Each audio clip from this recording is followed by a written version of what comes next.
What up, Dokkaners? The final batch of Golden Week celebration content is almost here. We have received the in-game announcement for the upcoming Grand Adventure Quest for the Dragon Balls Dragon Ball Story event, where you can recruit a free SSR Goku youth.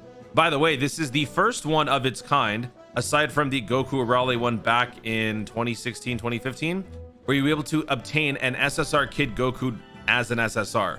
There are other ways to obtain Kid Goku youths as of right now. There's the SR one from the Curse of the Blood Rubies or whatever, where you get this unit all the way to the LR. You can start off as an SR, upgrade to an SSR.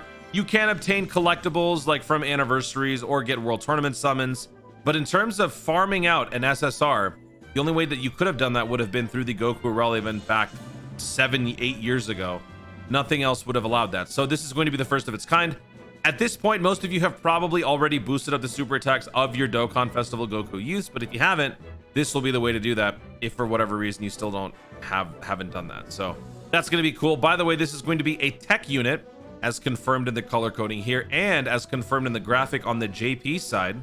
For whatever reason, they elect to give a little bit more details on things to the JP players, not the global players, because why not?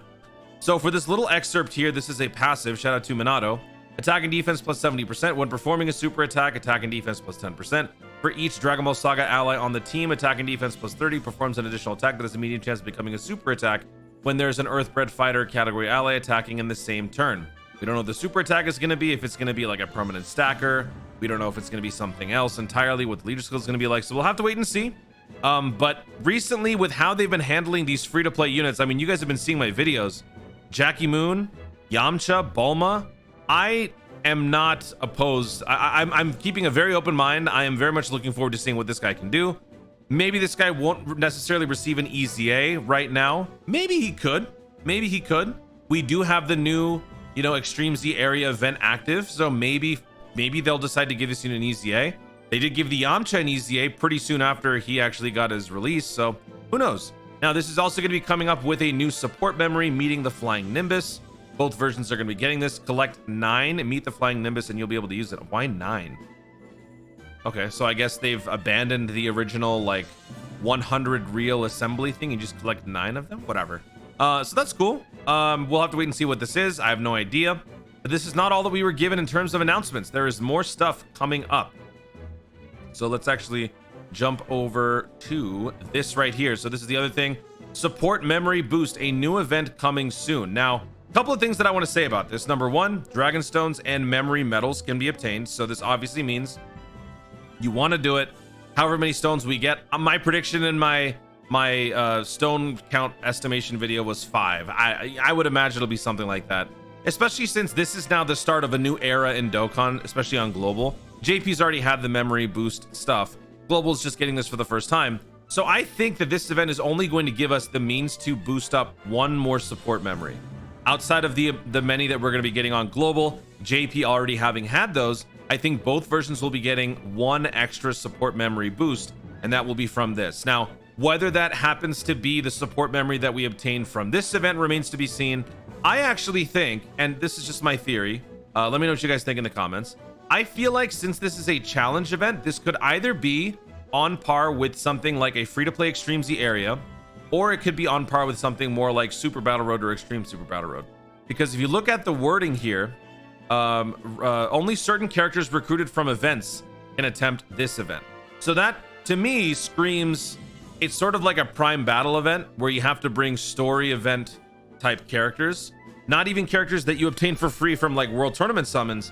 No. Just the ones that you get from actual story events. So to me, that kind of puts a hard limit on how difficult the event can be, which makes me think it's going to be something on par with this, which to some people might seem like a disappointment. But remember, in the end, we're doing this for support memories. I don't think they're going to make this a very difficult event. Now, that being said, what if they potentially say you can use, I don't know, you have to use something more along the lines of a particular category from story events? Then maybe they make it a little bit more difficult, where they if you want to get a support memory boost for Goku's getting married, then you want to go for Goku's family characters. Or if they're going to do something like transcend the Super Saiyan, then maybe you have to get, I don't know, Android Cell Saga units, or maybe Super Saiyan characters. I don't know. This is just me rambling. I really don't know. So let me know what you guys think this could be in terms of difficulty. I don't think it's going to be a whole lot, but you know, we never know. So there's that. And that is not all. There is a couple more things I want to point out here. Global is getting update 5.11.0. As I mentioned, I already talked about this previously, so I'm not going to talk about it again. It's the support memory boost. JP is getting update 5.12.0.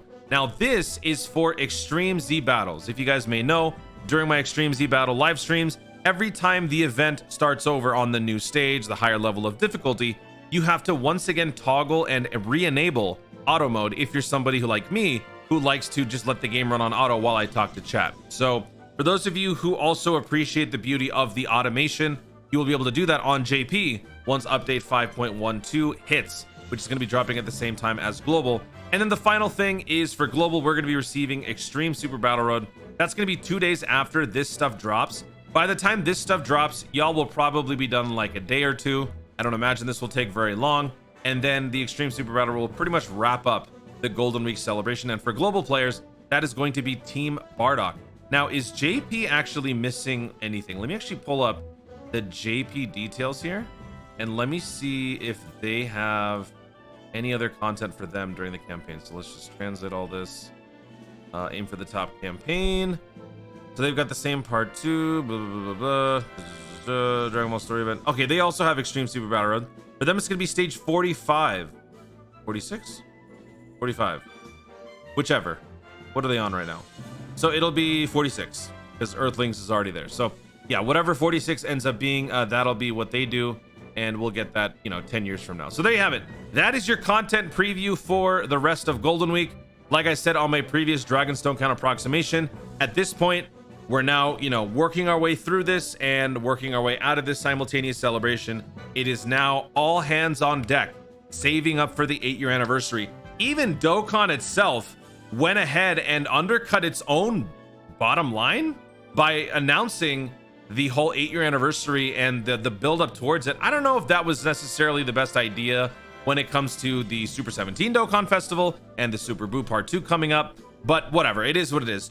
Global seems to be just as excited about 8-year anniversary and just as not hyped about this trap celebration coming up as most of you guys. So take that as a sign. Stop whatever you're doing. Stop burning up your stones. If you feel like you need to be link leveling like I do, instead of link leveling, go do a bunch of Extreme Z battles instead. Get all that Zenny, work the Zenny back up, farm some items. There are other ways to indefinitely play Dokkan without burning Dragonstones, and that's of paramount importance, especially given right now and where we are. So start doing that. Be responsible like me. Guys, thank you so much for watching. If you enjoyed the video, be sure to leave a like down below. Let me know in the comments, what do you think this Dragon Ball Story event is going to be in terms of a stone payout? Are you expecting something good? How difficult do you expect the support memory boost event to be? Do you think it's going to be something more along the lines of an Extreme Z area where it's all free to play? Do you think it's going to be on par with something like Super Battle Road, Extreme Super Battle Road? Let me know your thoughts. Let me know your predictions. Let me know your ideas for the event in the comments down below. Also, be sure to subscribe for more Dokkan content in the future and click the notification bell so that you let YouTube know when I see more of my stuff. Do it. Thanks again. Stay tuned. And remember to Dokkan responsibly.